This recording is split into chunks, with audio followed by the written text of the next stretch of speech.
நமக்காக வருகை தந்துள்ளார் மாண்புமிகு அமைச்சர். இந்த பொன்னான விழாவிற்கு அன்புடன் வரவேற்கிறோம். உலகம் பாரு, எல்லாம் இருந்தும் தனிமைய பாரு, வாழ்க்கையின் அர்த்தத்தை. Sorry sir. Roll number sir. உன் பொண்ணோட ரோல் நம்பரை கேட்டீங்க. அது 379. 37.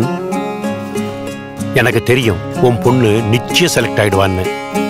கண்ணோட்டத்தை மாத்தி பாரு, சந்தோஷத்தை கொடுத்து பாரு. இதை நான் சும்மா ஒன்று எடுத்துட்டு வரல. வாழ்த்துக்கள். மாத்தி பாரு, சந்தோஷத்தை கொடுத்து பாரு. இப்ப எதுக்கு நின்னுட்டு இருக்க? ஓ ஓ, எப்பவாவது அடுத்தவங்க சந்தோஷத்துல கூட இருந்து கொண்டாடி பாருங்க. Cadbury dairy milk. நல்லதை பாராட்டு, ஸ்வீட் எடு, கொண்டாடு.